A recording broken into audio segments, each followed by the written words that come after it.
ಕಡು ಕತ್ತಲೆಯ ಕಪ್ಪು ಕಳ್ಳನಿಗೆ ಆಧಾರ, ಕಡಿದು ಕೊಲ್ಲಲು ಕಟುಕಗೆ ಖಡ್ಗ ಆಧಾರ. ಷಡ್ವೈರಿ ಗುಣವೆಲ್ಲ ಕೆಡುಕು ಮನಕಾಧಾರ, ಗುರುವ ನಿಂದಿಸುವವನಿಗೆ ನರಕ ಆಧಾರ. ಅಖಿಲಾಂಡ ಕೋಟಿ ಬ್ರಹ್ಮಾಂಡ ನಾಯಕ ರಾಜಾದಿರಾಜ ಯೋಗಿರಾಜ ಪರಬ್ರಹ್ಮ ಶ್ರೀ ಸಚ್ಚಿದಾನಂದ ಸದ್ಗುರು ಸಾಯಿನಾಥ್ ಮಹಾರಾಜ್ ಕಿ ಜೈ. ಗುರುವಿನ ಪಾದಾರವಿಂದಗಳಿಗೆ ವಂದಿಸುತ್ತಾ ನಮಸ್ತೆ ಸ್ನೇಹಿತರೆ.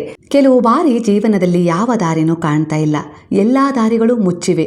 ಭರವಸೆ ಸಹಾಯ ಸಿಗದೆ ಒಂಟಿತನದ ಅನುಭವದಲ್ಲಿ ಇದ್ದಾಗ ಅಂತಹ ಭಯಾನಕ ಸಮಯದಲ್ಲಿ ನಾನು ನಿನ್ನ ಜೊತೆ ಇದ್ದೀನಿ ಅಂತ ಹೇಳಿ ತನ್ನ ಭಕ್ತರ ಪರವಾಗಿ ಉದ್ಧಾರಕ್ಕಾಗಿ ಓಡೋಡಿ ಬರ್ತಾರೆ ಕರುಣಾಮಯಿ ಸಾಯಿ, ಪ್ರೇಮದಿಂದ ದಯೆಯಿಂದ. ಅಂಥ ಕರುಣಾಮಯಿ ಸಾಯಿಯ ಈ 33 ನಾಮಗಳನ್ನು ನೀವು ದಿನನಿತ್ಯ 33 ದಿನಗಳ ಕಾಲ ಸಂಕಲ್ಪ ಮಾಡಿ ಪಠಿಸಿದರೆ ಖಂಡಿತವಾಗಿ ನಿಮ್ಮ ಜೀವನದಲ್ಲಿ ನೀವು ಅಂದ್ಕೊಂಡದ್ದನ್ನು ನೀವು ಸಾಧಿಸ್ತೀರಾ. ಅದು ಎಂಥದ್ದೇ ಸಮಸ್ಯೆ ಇರಲಿ, ಆ ಸಮಸ್ಯೆಗಳಿಂದ ಹೊರಗೆ ಬರ್ತೀರಾ. ನರಕ ಯಾತನೆ ಅಂತಾರಲ್ಲ, ಅಂತಹ ಒಂದು ಸಮಸ್ಯೆಯಿಂದ ಕೂಡ ಆ ಗುರುವು ನಿಮ್ಮನ್ನು ಮುಕ್ತರಾಗಿಸ್ತಾರೆ. ಇಂತಹ ಒಂದು ದಿವ್ಯ 33 ನಾಮಗಳಿಂದ ಸಂಪೂರ್ಣ ಶರಣಾಗತಿಯ ಭಾವದಿಂದ ಬಾಬಾರವರನ್ನು ಸ್ಮರಿಸಿದರೆ ಸಾಕು. ನಂಬಿಕೆಯಿಂದ, ವಿಶ್ವಾಸವಿಟ್ಟು, ನಿಷ್ಕಲ್ಮಶ ಭಾವದ ಭಕ್ತಿಯಿಂದ ನೀವೇ ತಂದೆ ತಾಯಿ ಬಂಧು ಬಳಗ, ನನ್ನ ಕರ್ಮಗಳಿಗೆ ಸರಿದಾರಿ ತೋರಿಸುವ ಕರುಣಾಮಯಿ ಸಾಯಿ ದಯಾಸಾಗರ ಬಾಬಾ ಕೃಪೆಯಿಂದ ಬಹಳ ದೊಡ್ಡ ಸಮಸ್ಯೆಗಳು ಕೂಡ ಖಂಡಿತ ಪರಿಹಾರವಾಗ್ತವೆ. ನಿಮ್ಮನ್ನು ಹೊಡಿಲಿಕ್ಕೆ ಹೆದರಿಸಲಿಕ್ಕೆ 100 ಕೈಗಳು ಮುಂದೆ ಬಂದರೂ ಕೂಡ ಅದನ್ನು ತಡೆಯುವ ಕೈ ಗುರುವಿನದ್ದಾದರೆ ಸಾಕು. ಅದನ್ನು ಅಂದರೆ ಅವರ ಶಕ್ತಿಯನ್ನು ತಡೆಯುವ ಶಕ್ತಿ ಯಾರಿಗೂ ಕೂಡ ಇಲ್ಲ ಈ ಸೃಷ್ಟಿಯಲ್ಲಿ. ಅಂಥ ಕರುಣಾಮಯಿ ದಯಾಮಯಿ ಪ್ರೇಮಮಯಿ ಸಾಯಿಯ ಈ 33 ದಿವ್ಯ ನಾಮಗಳನ್ನು ನೀವು 33 ದಿನದ ಸಂಕಲ್ಪದ ರೀತಿಯಲ್ಲಿ ಯಾವ ರೀತಿ ಜಪಿಸಬೇಕು, ಹಾಗೆ ಇದರಿಂದ ಯಾವೆಲ್ಲ ರೀತಿಯಲ್ಲಿ ನಿಮಗೆ ಉನ್ನತವಾದ ಫಲಿತಾಂಶ ಸಿಗುತ್ತೆ ಅಂತೇಳಿ ನಾನು ವಿಡಿಯೋದಲ್ಲಿ ತಿಳಿಸ್ತಾ ಹೋಗ್ತೀನಿ. ಸಫಲತೆಯ ಮಾರ್ಗದತ್ತ ನಿಮ್ಮನ್ನು ಕೊಂಡೊಯ್ಯುವ ಏಕೈಕ ದಾರಿ ಅಂದರೆ ಅದು ಗುರುವಿನ ಬಲ. ಅಂದರೆ ಗುರುವಿನ ಮಾರ್ಗದರ್ಶನ ಹಂತ ಹಂತವಾಗಿ ನಿಮಗೆ ನೆರಳಿನ ರೂಪದಲ್ಲಿ ಸಿಕ್ಕಿದ್ದೆ ಆದರೆ ನಿಮ್ಮನ್ನು ಸೋಲಿಸಲು ಯಾರಿಂದಲೂ ಸಾಧ್ಯವಿಲ್ಲ. ಯಾರೂ ಕೂಡ ನಿಮ್ಮ ಮೇಲೆ ಕೆಟ್ಟ ಪರಿಣಾಮವನ್ನು ಬೀರಲಿಕ್ಕೂ ಕೂಡ ಸಾಧ್ಯವಿಲ್ಲ. ಯಾಕಂದರೆ ನಿಮ್ಮ ಮತ್ತು ಆ ಕೆಟ್ಟ ಶಕ್ತಿಯ ಮಧ್ಯೆ ಗುರು ನಿಂತಿರ್ತಾರೆ. ಅವರನ್ನು ಎದುರಿಸಿ ನಿಮ್ಮನ್ನು ಯಾರಾದರೂ ಸೋಲಿಸ್ಬೇಕು ಅಂದರೆ ಮೊದಲು ಗುರುವನ್ನು ಎದುರಿಸಬೇಕಾಗತ್ತೆ. ಹಾಗಾಗಿ ಸ್ನೇಹಿತರೆ, ಗುರುವಿನ ಕೃಪೆ, ಅವರ ಬಲ, ಆಶೀರ್ವಾದ ಕರುಣೆಯನ್ನು ನೀವು ಸಂಪಾದಿಸಿದರೆ, ಪ್ರೇಮವನ್ನು ನೀವು ಸಂಪಾದಿಸಿದರೆ ಸಾಕು, ಆ ಭಗವಂತನ ಸಾನ್ನಿಧ್ಯ ಕೂಡ ದೊರೆತಂತೆಯೇ. ಈ 33 ದಿವ್ಯ ನಾಮಗಳಿಂದ ಬಾಬಾರವರನ್ನು ಸ್ಮರಿಸಿದರೆ ಸಾಕು, ನಿಮ್ಮ ಸುತ್ತ ಇರುವ ಕಷ್ಟ, ದುಃಖ, ಸಮಸ್ಯೆ, ಕೆಟ್ಟ ದೃಷ್ಟಿ ಆಗಿರ್ಬೋದು, ಎಂಥದ್ದೇ ಒಂದು ನಕಾರಾತ್ಮಕ ವಿಚಾರ ಆಗಿರ್ಬೋದು, ಶಕ್ತಿ ಆಗಿರ್ಬೋದು, ಸ್ವತಃ ನಾನೇ ನನ್ನ ಕೈಯಾರ ಧ್ವನಿಯಲ್ಲಿ ಹಾಕಿ ಸುಡ್ತೀನಿ ಅನ್ನೋ ರೀತಿಯಲ್ಲಿ ಭರವಸೆಯನ್ನು ಬಾಬಾ 11 ವಚನಗಳಲ್ಲಿ ಕೊಟ್ಟಿದ್ದಾರೆ. ನಿಮ್ಮ ನಂಬಿಕೆಗೆ, ನಿಮ್ಮ ಶರಣಾಗತಿಗೆ ಅನುಸಾರವಾಗಿ ಅವರು ಇಂದಿಗೂ ಕೂಡ ತಾವು ನುಡಿದಂತೆ ನಡೀತಾ ಇರೋದ್ರಿಂದಲೇ ಅವರ ಭಕ್ತರು ಅವರನ್ನು ಅನುಸರಿಸಿ ಜೀವನದಲ್ಲಿ ಸಾಕಷ್ಟು ಸಮಸ್ಯೆಗಳಿಂದ ಹೊರಗೆ ಬಂದಿದ್ದಾರೆ. ನೆಮ್ಮದಿಯುತವಾದ ಜೀವನದ ದಾರಿಯಲ್ಲಿ ಸಾಕ್ತಾ ಇದ್ದಾರೆ. ಅವರ ಮಾರ್ಗದರ್ಶನ, ಅವರ ರಕ್ಷಣೆ ನಿರಂತರವಾಗಿ ಅಂಥ ಭಕ್ತರಿಗೆ ಇಂದಿಗೂ ಕೂಡ ಈ ಕ್ಷಣಕ್ಕೂ ಕೂಡ ಸಿಗ್ತಾ ಇರೋದಕ್ಕೆ ನಾವು ನೀವೆಲ್ಲರೂ ಸಾಕ್ಷಿಯಾಗಿದ್ದೀವಿ ಅಲ್ವಾ ಸ್ನೇಹಿತರೆ. ಯಾರು ಎಂಥದ್ದೇ ಒಂದು ನಕಾರಾತ್ಮಕ ಪ್ರಭಾವ ಬೀರಿದರೂ ಕೂಡ, ಒಂದು ಕೆಟ್ಟ ಕ್ರಿಯೆಯನ್ನು ನಿಮ್ಮ ಮೇಲೆ ಬೀರಿದರೂ ಕೂಡ, ಶತ್ರುವಿನ ಹುನ್ನಾರ ಎಂಥದ್ದೇ ನಿಮ್ಮ ಮೇಲೆ ಇರಲಿ, ಎಂತಹ ಸಾಲದ ಸುಳಿಯಲ್ಲೇ ನೀವು ಸಿಕ್ಕಾಕೊಂಡಿರಲಿ, ಅಂಥ ಸಮಯದಲ್ಲಿ ತನ್ನ ಭಕ್ತರನ್ನು ಕೈ ಹಿಡಿದು ಎತ್ತಿ ಅವರಿಗೆ ದಾರಿ ತೋರಿಸ್ತಾರೆ ಆ ಕರುಣಾಮಯಿ ದಯಾಮಯಿ ಪ್ರೇಮಮಯಿ ಸಾಯಿ ಸ್ನೇಹಿತರೆ. ಹಾಗಾದರೆ ಈ ನಾಮಾವಳಿ ಯಾವಾಗ, ಹೇಗೆ, ಎಲ್ಲಿ, ಎಷ್ಟು ಬಾರಿ, ಹೇಗೆ ಜಪಿಸಬೇಕು, ಇದಕ್ಕೆ ನಿಗದಿತ ಸಮಯ ಅಂತ ಏನಾದರೂ ಇರುತ್ತಾ ಅಂದರೆ ಖಂಡಿತ ನೀವು ದಿನದಲ್ಲಿ 5 ಬಾರಿ ಈ ನಾಮವನ್ನು ಜಪಿಸ್ಬೋದು. ಅದು ನೀವು ಗುರುವಾರದಿಂದಲೇ ಈ ನಾಮಾವಳಿಯನ್ನು ಜಪಿಸಲಿಕ್ಕೆ ಪ್ರಾರಂಭ ಮಾಡಬೇಕು. ಮೊದಲಿಗೆ ಈ ದಿವ್ಯ ನಾಮವನ್ನು ಒಂದು ಗುರುವಾರ ನೀವು ಜಪಿಸಲಿಕ್ಕೆ ಶುರು ಮಾಡಿದ್ರಿ ಅಂದರೆ ಅದೇ ಸಮಯಕ್ಕೆ ನೀವು ಜಪಿಸಬೇಕು. 5 ಸಮಯಗಳಿರ್ತವೆ. 5 ಸಮಯದಲ್ಲಿ ನೀವು ಯಾವ ಸಮಯ ನಿಮಗೆ ಅನುಕೂಲವೋ ಆ ಸಮಯವನ್ನು ಮೊದಲು ಆಯ್ಕೆ ಮಾಡ್ಕೊಳ್ಳಿ. ಬ್ರಾಹ್ಮಿ ಮುಹೂರ್ತ ಆಗಿರ್ಬೋದು, ಸೂರ್ಯೋದಯದ ಸಮಯ ಆಗಿರ್ಬೋದು, ಅಭಿಜಿನ್ ಲಗ್ನ 12 ಗಂಟೆ ಈ ಸಮಯ ಆಗಿರ್ಬೋದು, ಹಾಗೆ ಗೋಧೂಳಿ ಲಗ್ನ, ಹಾಗೆ ರಾತ್ರಿ ಮಲಗೋದಕ್ಕಿಂತ ಮೊದಲು ಈ 5 ಸಮಯದಲ್ಲಿ ಯಾವುದಾದ್ರೂ ಒಂದು ಸಮಯವನ್ನು ನಿಗದಿ ಮಾಡಿಕೊಳ್ಬೇಕು. 33 ದಿನಗಳ ಕಾಲ ಸಂಕಲ್ಪದಲ್ಲಿ ಮತ್ತೆ ಸಮಯವನ್ನು ಬದಲಾಯಿಸಬಾರ್ದು. 33 ನಾಮಗಳನ್ನು ಭಕ್ತಿಯಿಂದ ಗುರುವನ್ನು ಸಾಕ್ಷಿಯಾಗಿಟ್ಕೊಂಡು ಬಾಬಾರವರೇ ನಿಮ್ಮ ಎದುರಿಗೆ ಇದ್ದಾರೆ ಅನ್ನೋ ರೀತಿಯಲ್ಲಿ ಅವರ ಮುಂದೆ 2 ತುಪ್ಪದ ದೀಪಗಳನ್ನು ಬೆಳಗಿಸುವ ಮೂಲಕ ನೀವು ಈ ಒಂದು ನಾಮವನ್ನು ಜಪಿಸಿದರೆ ಇನ್ನೂ ಅತ್ಯಂತ ಶೀಘ್ರ ಫಲ ಸಿಗುತ್ತೆ. ತುಪ್ಪದ ದೀಪ ಇಲ್ಲ ಕೊಬ್ಬರಿ ಎಣ್ಣೆಯ ದೀಪವನ್ನು 2 ಶ್ರದ್ಧಾ ಸಬೂರಿಯ ಸಂಕೇತವಾಗಿ ಬೆಳಗಿಸ್ಬೇಕು.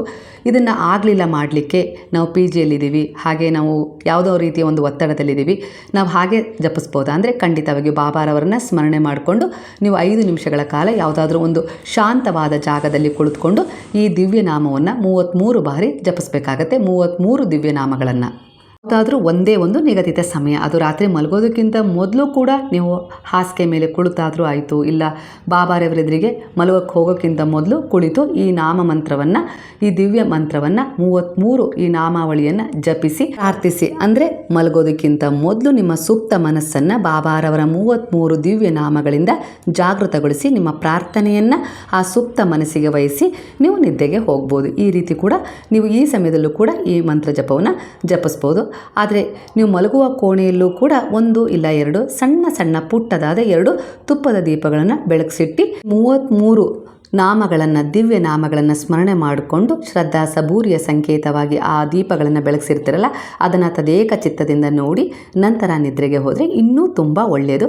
ದೇವರೆದುರಿಗೆ ನೀವು ಹಚ್ಚಬೇಕು ಅಂತಿಲ್ಲ. ನೀವು ಮಲಗುವ ಕೋಣೆಯಲ್ಲೂ ಕೂಡ ಒಂದು ಶುದ್ಧವಾದ ಜಾಗದಲ್ಲಿ ಒಂದು ಟೇಬಲ್ ಮೇಲೆ, ಒಂದು ಸ್ಟ್ಯಾಂಡ್ ಮೇಲೆ ತುಪ್ಪದ 2 ದೀಪಗಳನ್ನು ಬೆಳಗಿಸಿ ಅದನ್ನು ತದೇಕ ಚಿತ್ತದಿಂದ ನೋಡ್ತಾ 33 ಈ ದಿವ್ಯ ನಾಮವನ್ನು ಸ್ಮರಣೆ ಮಾಡಿ ನಿಮ್ಮ ಪ್ರಾರ್ಥನೆಯನ್ನು ಸಲ್ಲಿಸಿ ಮಲಗಿದರೆ ಒಂದು ವೈಯಕ್ತಿಕ ಸಮಸ್ಯೆ ಏನಿದೆಯೋ, ಅದು ಸಂತಾನದ ಸಮಸ್ಯೆ ಆಗಿರ್ಬೋದು, ಇಲ್ಲ ಯಾವುದೋ ರೀತಿಯಲ್ಲಿ ಭಿನ್ನಾಭಿಪ್ರಾಯ ಆಗಿರ್ಬೋದು, ನಿಮ್ಮ ಮತ್ತು ಅವರ ಮಧ್ಯೆ ಯಾವುದಾದ್ರೂ ಮನಸ್ತಾಪಗಳಿರ್ಬೋದು, ಹಾಗೆ ಏನೋ ಒಂದು ಅಂತರ ಉಂಟಾಗಿರ್ಬೋದು, ಇಲ್ಲ ಯಾವುದೋ ರೀತಿಯಲ್ಲಿ 3ನೇ ವ್ಯಕ್ತಿಯಲ್ಲಿ ಪ್ರವೇಶ ಮಾಡಿರ್ಬೋದು, ಅಂದರೆ ಖಂಡಿತ ಆ ಸಮಸ್ಯೆಗೆ ಪರಿಹಾರ ಸಿಗುತ್ತೆ.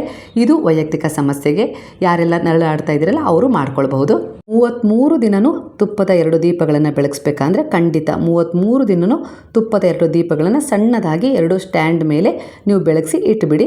ದೂರದಲ್ಲಿ ಆರಾಮಾಗಿ ನಿದ್ದೆ ಮಾಡಿ ತುಂಬ ಒಳ್ಳೆಯದಾಗುತ್ತೆ. ಈ ಮಂತ್ರವನ್ನು ಜಪಿಸ್ತಾ ನೀವೇ ಅದನ್ನು ನೋಡ್ತೀರಾ, ಅದರ ಬದಲಾವಣೆಯನ್ನು. ಖಂಡಿತ ಅದ್ಭುತವಾದ ಪರಿವರ್ತನೆ, ಚಮತ್ಕಾರವೇ ನಡೆಯುತ್ತೆ ನಿಮ್ಮ ವೈಯಕ್ತಿಕ ಜೀವನದಲ್ಲಿ. ಇದು ನಂತರ ನೀವು ಸಾಲದ ಸಮಸ್ಯೆ ಇದೆ, ಇನ್ಯಾವುದೋ ರೀತಿ ಒಂದು ಕೆಲಸ ಬೇಕು, ಇನ್ನೇನೋ ಒಂದು ಮದುವೆ ಆಗಬೇಕು, ಸಂತಾನ ಆಗಬೇಕು ಅಂದವರು ಕೂಡ ಇದು 2 ತುಪ್ಪದ ದೀಪಗಳನ್ನೇ, ಹಾಗೆ ಕೊಬ್ಬರಿ ಎಣ್ಣೆ ದೀಪನಾದರೂ ನೀವು 2 ಪುಟ್ಟ ಪುಟ್ಟ ದೀಪಗಳನ್ನು ತೊಗೊಂಡು, ಹಣತೆಯನ್ನಾದರೂ ತೊಗೊಂಡು ಅದರಲ್ಲಿ ತುಪ್ಪ 2 ಜೋಡಿ ಬತ್ತೆಗಳನ್ನು ತುಂಬಿಸಿ ಬಾಬಾರವರ ಮೂರ್ತಿ ಮುಂದೆ, ಫೋಟೋ ಮುಂದೆ, ಬಾಬಾರವರ ಮೂರ್ತಿನೂ ಇಲ್ಲ, ಫೋಟೋನೂ ಇಲ್ಲ ಅಂದರೆ ದೇವರ ಕೋಣೆಯಲ್ಲಿ, ಇಲ್ಲವೇ ಬ್ರಹ್ಮಸ್ಥಾನ ಅಂದರೆ ಒಂದು TV ಹಾಲಲ್ಲೂ ಕೂಡ ನೀವು ಅದನ್ನು ಬೆಳಗಿಸಿ, ಒಂದು ಸ್ಟೂಲು ಇಲ್ಲ ಅಂದರೆ ಒಂದು ಸ್ಟ್ಯಾಂಡ್ ಮೇಲೆ ಎತ್ತರದ ಜಾಗದಲ್ಲೇ ಯಾವಾಗಲೂ ದೀಪ ಉರಿಬೇಕು. ಹಾಗಾಗಿ ಅಂಥ ಜಾಗದಲ್ಲಿ ಬೆಳಗಿಸಿ ಅದನ್ನು ತದೇಕ ಚಿತ್ತದಿಂದ ನೋಡ್ತಾ ನೀವು ಬಾಬಾರವರ ಈ 33 ದಿವ್ಯ ನಾಮಗಳನ್ನು ಸ್ಮರಣೆ ಮಾಡಿಕೊಂಡು ನಿಮ್ಮ ಕಷ್ಟ, ದುಃಖ, ಸಮಸ್ಯೆ ಏನಿದೆಯೋ ಅದೆಲ್ಲವನ್ನು ಅವರ ಪಾದಗಳಲ್ಲಿ ಶರಣಾಗಿಸಿ ನಂಬಿಕೆಯಿಂದ, ಖಂಡಿತ ನನ್ನ ಗುರು ನನ್ನ ಜೊತೆಗಿದ್ದಾರೆ, ಎಲ್ಲ ರೀತಿಯ ಸಮಸ್ಯೆಗಳಿಂದ ನನ್ನನ್ನು ಹೊರಗೆ ತರ್ತಾರೆ,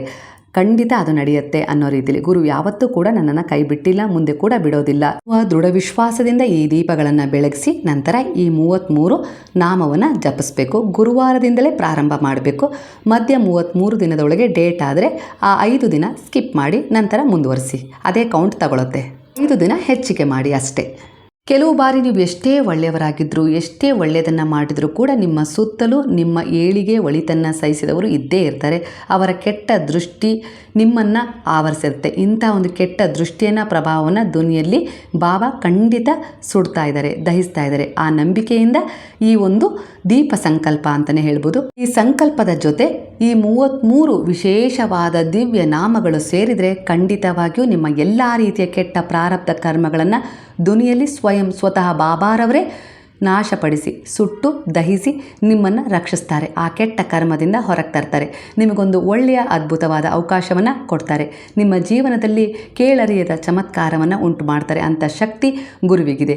ಹರ ಮುನಿದರು ಗುರುಮುನಿಯ, ಗುರು ಮುನಿದರೆ ಹರನೂ ಕೂಡ ಏನು ಮಾಡಲಾರ. ಅಲ್ಲಿಗೆ ಹರನ ಶಕ್ತಿಗಿಂತ ಗುರುವಿನ ಶಕ್ತಿ ದೊಡ್ಡದು. ಹಾಗಾಗಿ ಕೃಷ್ಣ ರಾಮರಿಗೂ ಕೂಡ ಗುರುವಿದ್ರು, ಅಂದರೆ ಗುರುವಿನ ಮಹತ್ವವನ್ನು ಅವರು ಸಾರಿ ಹೋಗಿದ್ದಾರೆ ಅಲ್ವಾ.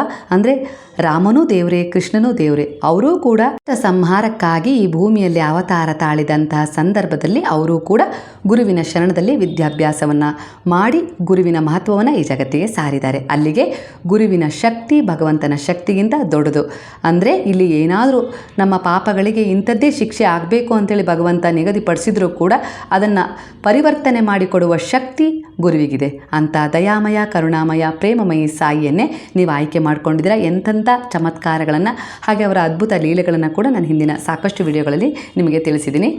ಹಾಗಾಗಿ ಬಾಬಾ ನಿಮ್ಮ ಕತ್ತಲೆಯಲ್ಲಿರುವ ಜೀವನಕ್ಕೆ ಮಾರ್ಗದರ್ಶನ ನೀಡ್ತಾರೆ, ರಕ್ಷಣೆ ನೀಡ್ತಾರೆ ಈ ನಾಮಗಳೊಂದಿಗೆ. ನಿಮ್ಮೊಳಗೆ ಹೊಸ ಧೈರ್ಯ ಆತ್ಮವಿಶ್ವಾಸ ತುಂಬುವ ಈ 33 ನಾಮಗಳು ನಿಮ್ಮ ಸುತ್ತ ಒಂದು ಗುರುಶಕ್ತಿಯಾಗಿ ಕಾಪಾಡ್ತವೆ. ಈ ಗುರುಶಕ್ತಿಯನ್ನು ತಡೆಯಲು ಯಾರಿಂದಲೂ ಸಾಧ್ಯವಿಲ್ಲ. ಆ ಗುರುವಿನ ಬಲ ನಿಮ್ಮ ಜೊತೆಗಿದ್ರೆ, ಅವರ ಕೃಪೆ, ಮಾರ್ಗದರ್ಶನ, ರಕ್ಷಣೆ ನಿಮ್ಮ ಜೊತೆಗಿದ್ರೆ ಯಾರೂ ಕೂಡ ನಿಮ್ಮನ್ನು ಏನೂ ಮಾಡಲಿಕ್ಕೆ ಸಾಧ್ಯ ಇಲ್ಲ. ಆದರೆ ನೀವು ಅಂಥದ್ದೇ ವಿಶ್ವಾಸವನ್ನು ಇಟ್ಟು ಅವರ ಪಾದಗಳಲ್ಲಿ ಶರಣಾಗಿ ಈ 33 ದಿವ್ಯ ನಾಮಗಳನ್ನು ಶ್ರದ್ಧಾ ಸಬೂರಿಯ ಸಂಕೇತವಾಗಿ 2 ತುಪ್ಪದ ದೀಪಗಳನ್ನು ಬೆಳಗಿಸುವ ಮೂಲಕ ಅದರ ಎದುರಿಗೆ ಅಂದರೆ ಆ ದೀಪವನ್ನು ಸಾಕ್ಷಿಯಾಗಿಡ್ಕೊಂಡು ಈ 33 ದಿವ್ಯ ಮಂತ್ರವನ್ನು ಜಪಿಸಬೇಕು. ಆ ಮಂತ್ರಗಳನ್ನು ಮುಂದೆ ನಾನು ಸ್ಕ್ರೀನ್ ಮೇಲೆ ಕೊಡ್ತೀನಿ. ಗುರುವಾರ 5 ಸಮಯ ತಿಳಿಸಿದ್ದೀನಿ. 5 ಸಮಯದಲ್ಲಿ ಯಾವ ಸಮಯನಾದರೂ ಪ್ರಾರಂಭ ಮಾಡಿ 33 ದಿನಗಳ ಕಾಲ ಅದೇ ಸಮಯಕ್ಕೆ ಮಾಡಬೇಕು. ಸಮಯ ಬದಲಾಯಿಸಬಾರ್ದು. ತುಪ್ಪದ ದೀಪ, ಕೊಬ್ಬರೆಣ್ಣೆ ದೀಪ ಬೆಳಗಿಸ್ಲಿಕ್ಕೆ ಆಗಲಿಲ್ಲ ಅಂದರೆ ಹಾಗೆ ಶಾಂತವಾಗಿ ಗುರುವನ್ನು ಮನದಲ್ಲಿ ಸ್ಮರಣೆ ಮಾಡಿಕೊಂಡು ನೀವು ಎಲ್ಲಿರ್ತೀರೋ ಅಲ್ಲೇ 5 ನಿಮಿಷಗಳ ಕಾಲ ಸಮಯ ಕೊಟ್ಟು ಈ ಮಂತ್ರ ಜಪವನ್ನು ಮಾಡ್ಕೊಳ್ಬೋದು. ಖಂಡಿತ ಆಗತ್ತೆ ಅಂದರೂ ತುಪ್ಪದ ದೀಪವನ್ನು ಬೆಳಗಿಸಿ ಮಾಡೋದ್ರಿಂದ ಸಾತ್ವಿಕತೆ ಹೆಚ್ಚಾಗುತ್ತೆ ಮನೆಯಲ್ಲಿ, ಮನದಲ್ಲೂ ಕೂಡ. ಹಾಗಾಗಿ ತುಪ್ಪದ ದೀಪಗಳನ್ನು ಇಲ್ಲ ಕೊಬ್ಬರೆಣ್ಣೆಯ ದೀಪಗಳನ್ನು ಬೆಳಗಿಸಿ, ದೀಪಂ ಜ್ಯೋತಿ ಪರಬ್ರಹ್ಮ ಅಂತಾರೆ, ಆ ಜ್ಯೋತಿಯ ಒಂದು ಸಾಕ್ಷಿಯನ್ನಾಗಿ ಇಟ್ಕೊಂಡು ನೀವು ಈ ಮಂತ್ರವನ್ನು ಪಠಿಸಿದರೆ ಅದರ ಶಕ್ತಿ ಇನ್ನೂ ಇಮ್ಮಡಿಯಾಗತ್ತೆ, ಶೀಘ್ರ ಫಲ ಸಿಗತ್ತೆ. ಗುರುವಾರದಿಂದ ಶುರು ಮಾಡ್ತಾ ಇದ್ದೀರಾ ಅಂದರೆ ನೀವು ಬಾಬಾರವರ ಎದುರಿಗೆ ಪಠಿಸ್ತಿರೋ, ಇಲ್ಲ ನೀವು ಎಲ್ಲಿ ಕೆಲಸ ಮಾಡ್ತಿರೋ, ಪಿ ಜಿಲಿದ್ದೀರೋ, ಹಾಸ್ಟೆಲಲ್ಲಿದ್ದೀರೋ ಅಲ್ಲಿ ಒಂದು ಹತ್ತಿರ ಕೂತ್ಕೊಂಡು ನೀವು ಬಾಬಾರವರ ಸ್ಮರಣೆಯೊಂದಿಗೆ ನೀವು ಈ ಮಂತ್ರವನ್ನು ಪಠಿಸ್ತಿರೋ, ಕೈಯಲ್ಲಿ 3 ರೂಪಾಯಿಗಳನ್ನು ಇಟ್ಕೊಳ್ಬೇಕು. 1 ರೂಪಾಯಿ, 2 ರೂಪಾಯಿ, 3 ರೂಪಾಯಿ 3 ಕಾಯಿನ್ಗಳನ್ನೇ ಇಟ್ಕೊಳ್ಬೇಕು.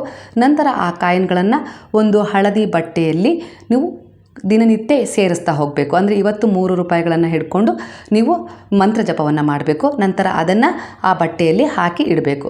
ಹೀಗೆ ದಿನನಿತ್ಯ 33 ದಿನಗಳ ಕಾಲ ಅದು ಎಷ್ಟು ಒಟ್ಟಾಗುತ್ತೋ ಅಷ್ಟು ಕೊನೆ ದಿನದವರೆಗೂ ಆ ಅಮೌಂಟನ್ನು ಅದೇ ಬಟ್ಟೆಗೆ ಹಾಕಿ ಕಟ್ಟಿ ಬಾಬಾರವರ ಪಾದಗಳ ಬಳಿಗೆ ಇಡ್ತಾ ಬರಬೇಕು. ಅಂದರೆ ನಿಮ್ಮ ಒಂದು ಪ್ರಾರಬ್ಧ ಕರ್ಮವನ್ನು, ನಿಮ್ಮ ಕಷ್ಟ, ದುಃಖ, ಸಮಸ್ಯೆಗಳನ್ನು ಪರಿಹಾರ ಮಾಡ್ಕೊಳ್ಳೋಕ್ಕೋಸ್ಕರ ಈ ರೀತಿ ಒಂದು ಅಮೌಂಟನ್ನು ನೀವು ಕಟ್ಟಿಟ್ಟ ಹಾಗೆ ಅದನ್ನು ನೀವು ಕೊನೆಯ ದಿನ ಈ 33 ದಿನಗಳ ನಂತರ 34ನೇ ದಿನ ಅದನ್ನು ಯಾವುದಾದ್ರೂ ಭಿಕ್ಷುಕರಿಗೆ, ನಿರ್ಗತಿಕರಿಗೆ, ಯಾರಿಗಾದರೂ ಅದರ ಅವಶ್ಯಕತೆ ಇದ್ದವರಿಗೆ ಅವರಿಗೆ ದಾನ ಕೊಡ್ಬೋದು. ಯಾರೂ ದಾನ ತಗೊಳ್ಳೋರಿಲ್ಲ ಅಂದರೆ ಅದನ್ನು ನೀವು ಬಾಬಾರವರ ದೇವಸ್ಥಾನದ ಹುಂಡಿಗೆ ಹಾಕಿ, ಇಲ್ಲ ಅಂದರೆ ನಿಮ್ಮ ಊರಲ್ಲಿ ಯಾವುದಾದ್ರೂ ದೇವಸ್ಥಾನ ಇದ್ದರೂ ಕೂಡ ಆ ದೇವಸ್ಥಾನದ ಹುಂಡಿಗೂ ಕೂಡ ಹಾಕಿ. ಅಂದರೆ ನಿಮ್ಮ ಕಷ್ಟ, ದುಃಖ, ಸಮಸ್ಯೆಗಳು ಎಲ್ಲವೂ ಇವತ್ತಿಗೆ ದೂರ ಆಯಿತು ಅನ್ನೋ ರೀತಿಯಲ್ಲಿ ಅಷ್ಟು ಹಣವನ್ನು ನೀವು ಒಟ್ಟಿಗೆ ಹಾಕಬೇಕು. ಇಲ್ಲ ಅಷ್ಟು ಹಣವನ್ನು ಒಟ್ಟಿಗೆ ಯಾರಿಗಾದರೂ ದಾನ ಕೊಡಬೇಕು. ನಂತರ 33ನೆಯ ದಿನ ನೀವೇನು ಮಾಡಬೇಕು ಅಂದರೆ ಸಕ್ಕರೆಯನ್ನು ನೈವೇದ್ಯ ಮಾಡಬೇಕು.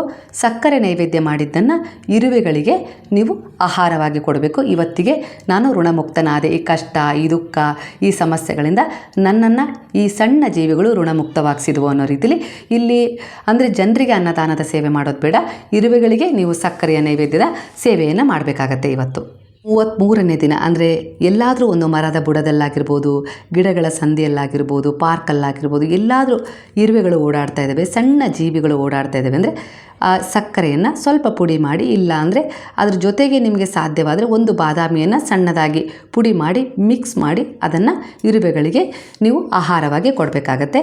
ಎರಡರಲ್ಲೂ ಮಾಡ್ಕೊಳ್ಬೋದು. ಸಕ್ಕರೆನೇ ಕೊಡಿ, ಇಲ್ಲ ಅದ್ರ ಜೊತೆಗೆ ಬಾದಾಮಿ ಒಂದು ಕುಟ್ಟಿ ಸೇರಿಸಲಿಕ್ಕೆ ಸಾಧ್ಯ ಆಗುತ್ತೆ ಅಂದರೆ ಈ ರೀತಿ ಕೂಡ ಮಾಡ್ಬೋದು. 33ನೇ ದಿನಕ್ಕೆ ಲಾಸ್ಟಿನ ದಿನ ಅಂದರೆ ಉದ್ಯಾಪನೆ ಮಾಡ್ಕೊಳ್ತೀರಲ್ಲ ಆ ದಿನ ಇರುವೆಗಳಿಗೆ ಆಹಾರ ಧಾನ್ಯ ನೀವು ಕೊಡಬೇಕಾಗತ್ತೆ. ಈ ರೀತಿಯಾಗಿ ಒಂದು ಸೇವೆಯ ಮೂಲಕ ಅವುಗಳಿಗೆ ಆಹಾರ ಕೊಡಬೇಕು. ಈ ಮಂತ್ರವನ್ನು ಪಠಿಸುವ ಮೊದಲು ಕಣ್ಣುಗಳನ್ನು ಮುಚ್ಚಿ ಆ 2 ತುಪ್ಪದ ದೀಪಗಳ ಬೆಳಕನ್ನು ನೋಡ್ತಾ ನೋಡ್ತಾ ಗುರುವನ್ನು ಸ್ಮರಣೆ ಮಾಡಿಕೊಂಡು ನಿಮ್ಮ ದುಃಖ, ಕಷ್ಟ ಏನಿದೆಯೋ ಎಲ್ಲ ರೀತಿಯ ಸಮಸ್ಯೆಗಳನ್ನು ಅವರ ಚರಣಗಳಲ್ಲಿ ನೀವು ಇಡ್ತಾ ಇದ್ದೀರಾ. ಸಂಪೂರ್ಣವಾಗಿ ನೀವು ಕೂಡ ಶರಣವಾಗ್ತಾ ಇದ್ದೀರಾ ಅನ್ನೋ ರೀತಿಯಲ್ಲಿ ಭಾವನಾತ್ಮಕವಾಗಿ ಅವರಿಗೆ ಸ್ಪಂದಿಸಬೇಕು, ಅವರಲ್ಲಿ ಲೀನವಾಗಬೇಕು. ಆ ರೀತಿಯಾಗಿ ನೀವು ಅವರಲ್ಲಿ ಶರಣಾಗಬೇಕು. ಪೂಜೆಯ ಅವಶ್ಯಕತೆ ಇರೋದಿಲ್ಲ. ಇಲ್ಲಿ ಗುರುವಿಗೆ ಬೇಕಾಗಿರುವುದು ನಿಮ್ಮ ನಿಷ್ಕಲ್ಮಶ ಭಾವದ ಭಕ್ತಿ, ಒಳ್ಳೆಯ ಉದ್ದೇಶದ ಕರ್ಮ. ಹಾಗಾಗಿ ನಿಮ್ಮ ಮನಸ್ಸಿಗೆ, ನಿಮ್ಮ ಮನೆಗೆ ಸಾತ್ವಿಕತೆಯ ಒಂದು ಜೀವನಕ್ಕೆ 2 ತುಪ್ಪದ ದೀಪದ ಅವಶ್ಯಕತೆ ಇದೆ. ಇದರಿಂದ ಶೀಘ್ರ ಫಲ ಸಿಗುತ್ತೆ. ಹಾಗಾಗಿ ನೀವು ಅದನ್ನು ಬೆಳಗಿಸೋದಾದರೆ ಖಂಡಿತ ಬೆಳಗಿಸಿ, ತುಂಬ ಒಳ್ಳೆಯದು. ಆಗಿಲ್ಲ ಅಂದರೆ ಖಂಡಿತವಾಗಿಯೂ ಹಾಗೆ ಕೂಡ ಮಾಡ್ಕೊಳ್ಬೋದು. ಗುರುವಾರದಿಂದನೇ ಶುರು ಮಾಡಬೇಕು. ಇವತ್ತಿನಿಂದ ಕೂಡ ನೀವು ಸಂಜೆ ಸಮಯ ಇದೆ, ಇನ್ನೂ ರಾತ್ರಿ ಸಮಯ ಇದೆ, ಶುರು ಮಾಡ್ಬೋದು. ಹಾಗೆ 33 ದಿನಗಳ ಕಾಲವೇ ಮಾಡಬೇಕು. 33 ದಿನವೂ ಕೂಡ ದಿನನಿತ್ಯ 3 ರೂಪಾಯಿಗಳನ್ನು ಕೈಯಲ್ಲಿ ಹಿಡಿದೇ ಈ ಮಂತ್ರವನ್ನು ಜಪಿಸಿ ನಂತರ ಅದನ್ನು ಒಂದು ಹಳದಿ ಬಟ್ಟೆಯಲ್ಲಿ ಹಾಕಿ ಕಟ್ಟಿಡ್ತಾ ಬರಬೇಕು ಬಾಬಾರವರೆದುರಿಗೆ. 34ನೇ ದಿನ ಅದನ್ನು ದಾನವಾಗಿ ಕೊಡಬೇಕು. 33ನೇ ದಿನ ಸಕ್ಕರೆಯನ್ನು ಇಲ್ಲ ಬಾದಾಮಿಯನ್ನು ಬೆರೆಸಿ ನೀವು ಅದನ್ನು ಇರುವೆಗಳಿಗೆ ಆಹಾರವಾಗಿ ಕೊಡಬೇಕು. ಇದಿಷ್ಟು ಸಂಕಲ್ಪ ಆಗಿರುತ್ತೆ. ಇದನ್ನು ಮಾಡ್ಕೊಳ್ತಾ ಬನ್ನಿ. ಖಂಡಿತವಾಗಿ 33 ದಿನಗಳ ಈ ಸಂಕಲ್ಪ ಮತ್ತೆ ನೀವು ಯಾವತ್ತಿಗೂ ಬಿಡೋದಿಲ್ಲ. ಅದನ್ನು ಪುನರಾವರ್ತಿಸ್ತಾ ಹೋಗ್ತೀರಾ. ಅಷ್ಟು ನಿಮ್ಮ ಜೀವನದಲ್ಲಿ ಚಮತ್ಕಾರಗಳಾಗ್ತವೆ, ಒಳ್ಳೆಯದಾಗುತ್ತೆ. ನೀವೇನು ಅಂದ್ಕೊಂಡಿದ್ದೀರೋ ಅದೆಲ್ಲದರಲ್ಲೂ ನಿಮಗೆ ಪರಿವರ್ತನೆ ಸಿಗುತ್ತೆ. ಯಾವ ಕೆಲಸದಲ್ಲಿ ಅಡೆತಡೆ ಆಗ್ತಾ ಇದೆ ಅದರಲ್ಲೂ ಕೂಡ ಸರಾಗವಾದ ದಾರಿ ತಾನಾಗಿ ತೆರೆದುಕೊಡ್ತಾ ಹೋಗುತ್ತೆ. ಒಟ್ಟಾರೆಯಾಗಿ ನಿಮ್ಮ ಎಲ್ಲ ರೀತಿಯ ಕಷ್ಟ, ದುಃಖ, ಸಮಸ್ಯೆಗಳೆಲ್ಲವನ್ನು ನೀವು ಅವರ ಶರಣದಲ್ಲಿ ಅರ್ಪಣೆ ಮಾಡಿ ಈ 33 ದಿವ್ಯ ನಾಮಗಳನ್ನು ನಿಷ್ಕಲ್ಮಶ ಭಾವದ ಭಕ್ತಿಯಿಂದ ಜಪಿಸಿದ್ದೇ ಆದರೆ ನಿಮ್ಮ ಸುತ್ತ ಗುರುವಿನ ರಕ್ಷಣಾತ್ಮಕ ತಂತ್ರ ನಿರ್ಮಾಣವಾಗುತ್ತೆ. ಈ ತಂತ್ರವನ್ನು ದಾಟಿಕೊಂಡು ಯಾವುದೇ ಶಕ್ತಿ ನಿಮ್ಮನ್ನು ಮುಟ್ಲಿಕ್ಕೆ ಸಾಧ್ಯ ಇಲ್ಲ. ಯಾವುದೇ ರೀತಿ ಒಂದು ನಕಾರಾತ್ಮಕ ದೃಷ್ಟಿ ನಿಮ್ಮನ್ನು ತಾಗಲಿಕ್ಕೆ ಸಾಧ್ಯ ಆಗೋದಿಲ್ಲ. ಹಾಗಾಗಿ ಇಲ್ಲಿ ಗುರುವಿನಲ್ಲಿ ಸಂಪೂರ್ಣವಾದ ವಿಶ್ವಾಸವಿಟ್ಟು ಇದನ್ನು ಮಾಡ್ಕೊಳ್ಳಿ. ಈಗ ಆ 33 ನಾಮಗಳನ್ನು ನಾನಿಲ್ಲಿ ತಿಳಿಸ್ತಾ ಹೋಗ್ತೀನಿ. ಹಾಗೆ ಸ್ಕ್ರೀನ್ ಮೇಲೆ ಕೂಡ ಕೊಡ್ತಾ ಹೋಗ್ತೀನಿ. ಸ್ಕ್ರೀನ್ಶಾಟ್ ತೆಗೆದಿಟ್ಕೊಳ್ಳಿ. ಇಲ್ಲ ಅಂದರೆ ಇದೇ ವಿಡಿಯೋನ ಕೊನೆಯಲ್ಲಿ ಕಟ್ ಮಾಡಿಕೊಂಡು ಆ ಸಮಯದಲ್ಲಿ ಪ್ಲೇ ಮಾಡ್ಕೊಳ್ಳಿ. ಮಂತ್ರವನ್ನು ಉಚ್ಚಾರಣೆ ಯಾರಿಗೆ ಮಾಡಲಿಕ್ಕೆ ಬರೋದಿಲ್ಲ ಅವರು. ಓಂ ಕರ್ಮಬಂಧ ವಿನಾಶಕಾಯ ಸಾಯಿಯೇ ನಮಃ. ಋಣಬಾಧಿತ ಭಕ್ತ ಸಂರಕ್ಷಕಾಯ ಸಾಯಿಯೇ ನಮಃ. ಓಂ ಕರ್ಮ ನಿರ್ಮುಕ್ತಾಯ ಸಾಯಿಯೇ ನಮಃ. ಓಂ ಸಚ್ಚಿದಾನಂದಾಯ ಸಾಯಿಯೇ ನಮಃ. ಓಂ ಗೋದಾವರಿ ತಟ ಶಿರಡಿವಾಸಿನೇ ನಮಃ. ಓಂ ಗುಣದೋಷ ವಿವರ್ಜಿತಾಯ ಸಾಯಿಯೇ ನಮಃ. ಓಂ ಆತ್ಮರಾಮಾಯ ಸಾಯಿಯೇ ನಮಃ. ಓಂ ಅನಂತ ಶಕ್ತಿ ಪೂರ್ಣಾಯ ಸಾಯಿಯೇ ನಮಃ. ಓಂ ಅನಾಥ ರಕ್ಷಕಾಯ ಸಾಯಿಯೇ ನಮಃ. ಓಂ ಅಕ್ಷಯ ಸ್ವರೂಪಾಯ ಸಾಯಿಯೇ ನಮಃ. ಅಪರಿಗ್ರಹ ಭೂಷಿತಾಯ ಸಾಯಿಯೇ ನಮಃ. ಓಂ ಕ್ಲೇಶನಾಶಾಯ ಸಾಯಿಯೇ ನಮಃ. ಓಂ ಕಾಲಕಾಲಾಯ ಸಾಯಿಯೇ ನಮಃ. ಓಂ ಜಗದೇಕ ದಿವಾಕರಾಯ ಸಾಯಿಯೇ ನಮಃ. ಓಂ ನಿತ್ಯತೃಪ್ತಾಯ ಸಾಯಿಯೇ ನಮಃ. ಓಂ ಪರಮ ಸದ್ಗುರುವೇ ಸಾಯಿಯೇ ನಮಃ. ಓಂ ಪಿಶಾಚಬಾಧ ಪರಿಹರ್ತ್ರೇ ಸಾಯಿಯೇ ನಮಃ. ಓಂ ಸಂತಾನ ಭಾಗ್ಯದಾತ್ರೇ ಸಾಯಿಯೇ ನಮಃ. ಓಂ ಪ್ರೇತ ಪುನರುಜ್ಜೀವನಾಯ ಸಾಯಿಯೇ ನಮಃ. ಓಂ ಪಿತೃ ಮಾತೃ ಸಾಯಿ ಗುರುವೇ ನಮಃ. ಓಂ ಯತಿಧರ್ಮ ಸುಪಾಲಕಾಯ ಸಾಯಿಯೇ ನಮಃ. ಓಂ ಯಜ್ಞರೂಪಾಯ ಸಾಯಿಯೇ ನಮಃ. ಓಂ ಯಮಭೀತಿನಾಶಿನೇ ಸಾಯಿಯೇ ನಮಃ. ಓಂ ಮಾರ್ಗಬಂಧುವೇ ಸಾಯಿಯೇ ನಮಃ. ಓಂ ಮಾರುತಿ ರೂಪಾಯ ಸಾಯಿಯೇ ನಮಃ. ಓಂ ಭೂತ ಸಾಕ್ಷಿಣಿ ಸಾಯಿಯೇ ನಮಃ. ಓಂ ಭಕ್ತ ಸದ್ಗತಿ ಪ್ರದಾಯ ಸಾಯಿಯೇ ನಮಃ. ಓಂ ಶ್ರೀ ಸಾಯಿ ಪರಮಾತ್ಮನೇ ನಮಃ. ಓಂ ಶ್ರೀ ಸಾಯಿ ರೂಪಧಾರಿಣೇ ನಮಃ. ಓಂ ಪುರಾಣ ಪುರುಷಾಯ ನಮಃ. ಓಂ ಪೂರ್ಣ ವೈರಾಗ್ಯ ಶೋಭಿತಾಯ ಸಾಯಿಯೇ ನಮಃ. ಓಂ ಸಾಧುವೇಷಾಯ ಸಾಯಿಯೇ ನಮಃ. ಓಂ ಪ್ರಣತಪಾಲಕಾಯ ಸಾಯಿಯೇ ನಮಃ. ಬಾಬಾರವರನ್ನ ಅನೇಕ ನಾಮಗಳಿಂದ ಭಜಿಸ್ಬೋದು, ಸ್ಮರಿಸ್ಬೋದು. ಖಂಡಿತ ಅದು ಕೂಡ ಪ್ರಯೋಜನಕಾರಿ. ಅದಕ್ಕೂ ಕೂಡ ಅದರದ್ದೇ ಆದ ಲಾಭ ಉಂಟು. ಆದರೆ ಇಲ್ಲಿ ತಿಳಿಸಿರುವ 33 ಮಂತ್ರಗಳು ಭೂತ, ಪ್ರೇತ, ಹಾಗೆ ಶತ್ರುನಾಶ, ಹಾಗೆ ವರ್ತಮಾನದ ಪರಿಸ್ಥಿತಿ ಬದಲಾವಣೆ, ಹಾಗೆ ಕರ್ಮಧ್ವಂಸಿನಿ ಮಾಡುವ ಅದ್ಭುತವಾದ ದಿವ್ಯ ಮಂತ್ರಗಳಾಗಿದ್ದಾವೆ. ಹಾಗಾಗಿ ಬಾಬಾರವರನ್ನ ಓಂ ಸಾಯಿನಾಥಾಯ ನಮಃ ಅನ್ನುವ ಮಂತ್ರದಿಂದ ಜಪಿಸಿದರೂ ಕೂಡ ಅವರ ಆಶೀರ್ವಾದ ಸಿಗುತ್ತೆ. ಆದರೆ ಅನೇಕ ರೀತಿಯ ಸಮಸ್ಯೆಗಳು, ಕರ್ಮದ ಕಗ್ಗಂಟುಗಳಿಂದ ಹೊರಗೆ ಬರಲಿಕ್ಕೆ ಈ 33 ದಿವ್ಯ ನಾಮಗಳನ್ನು ಸ್ಮರಣೆ ಮಾಡಬೇಕು. ಅದೂ ಕೂಡ ನಿಗದಿತ ಸಮಯದಲ್ಲಿ, ಅದೂ ಕೂಡ ಅದರದ್ದೇ ಆದ ಒಂದು ಸಂಕಲ್ಪದ ರೀತಿಯಲ್ಲಿ ಮಾಡಬೇಕಾಗತ್ತೆ. ಇದಕ್ಕೆ ನೀವು ಯಾವೆಲ್ಲ ರೀತಿಯಲ್ಲಿ ಒಂದು ಪರಿವರ್ತನೆಯನ್ನು ಮಾಡ್ಕೊಳ್ಬೇಕು ಅಂತೇಳಿ ನಾನು ಈ ವಿಡಿಯೋದಲ್ಲಿ ತಿಳಿಸಿದ್ದೀನಿ. ಹೇಗೆ ಮಾಡಬೇಕು, ಯಾವ ಸಮಯದಲ್ಲಿ ಮಾಡಬೇಕು, ಎಷ್ಟು ರೂಪಾಯಿಗಳನ್ನು ಕೈಯಲ್ಲಿ ಹಿಡ್ಕೊಳ್ಬೇಕು, ಹೇಗೆ ವಿಸರ್ಜನೆ ಆ ಹಣವನ್ನು ಮಾಡಬೇಕು, ಹಾಗೆ ಇರುವೆಗಳಿಗೆ ಕೊನೆಯ ದಿನ ಸಕ್ಕರೆಯನ್ನು ಹಾಗೆ ಬಾದಾಮಿ ಪುಡಿಯನ್ನು ಹೇಗೆ ತಿನ್ನಿಸಬೇಕು, ಇದೆಲ್ಲದರ ಮಾಹಿತಿಯನ್ನು ಸಂಪೂರ್ಣವಾಗಿ ನೀಡಿದ್ದೀನಿ. ವಿಡಿಯೋನ ಇನ್ನೊಮ್ಮೆ ಸರಿಯಾಗಿ ಆಲಿಸಿದರೆ ಖಂಡಿತವಾಗಿಯೂ ನಿಮ್ಮ ಮನಸ್ಸಿನ ಅನೇಕ ರೀತಿಯ ಸಂದೇಹಗಳಿಗೆ ಉತ್ತರ ಸಿಗುತ್ತೆ. ನಂಬಿಕೆ ಇಟ್ಟು ಮಾಡ್ಕೊಳ್ಳಿ. ಖಂಡಿತ ಎಲ್ಲೆಲ್ಲೋ ಹೋಗಿ ಸಮಸ್ಯೆಗೆ ಪರಿಹಾರ ಹುಡುಕುವುದರ ಬದಲು ನಿಮ್ಮ ಆತ್ಮಸಾಕ್ಷಿಯನ್ನು ಹಾಗೆ ನಿಮ್ಮನ್ನು ಸಂಪೂರ್ಣವಾಗಿ ಭಕ್ತಿಯಿಂದ ಶರಣಾಗತ ವತ್ಸಲನಾದ ಆ ಗುರುವಿಗೆ ಸಮರ್ಪಣೆ ಮಾಡಿದರೆ ಖಂಡಿತ ಅವರಲ್ಲಿ ಶರಣಾಗತಿಯಾದವರನ್ನು ಅವರೆಂದಿಗೂ ಕೂಡ ಕೈ ಬಿಡೋದಿಲ್ಲ. ಸ್ನೇಹಿತರೆ, ಮಾಹಿತಿ ಇಷ್ಟವಾಗಿದೆ ಅಂತೇಳಿ ಅಂದ್ಕೊಳ್ತೀನಿ. ಇಷ್ಟವಾದರೆ ಸಾಯಿರಾಮ್ ಅಂತೇಳಿ ಕಮೆಂಟ್ ಮಾಡೋದನ್ನು ಮರಿಬೇಡಿ. ಹಾಗಾದರೆ ಎಲ್ಲರೂ ಸೇರಿ ಹೇಳೋಣ, ಹರೇ ರಾಮ ರಾಮ ರಾಮ ಹರೇ ಹರೇ, ಹರೇ ಕೃಷ್ಣ ಕೃಷ್ಣ ಕೃಷ್ಣ ಹರೇ ಹರೇ, ಹರೇ ಸಾಯಿ ಸಾಯಿ ಸಾಯಿ ಹರೇ ಹರೇ, ಹರೇ ಬಾಬಾ ಬಾಬಾ ಬಾಬಾ ಹರೇ ಹರೇ, ಹರೇ ದತ್ತ ದತ್ತ ದತ್ತ ಹರೇ ಹರೇ.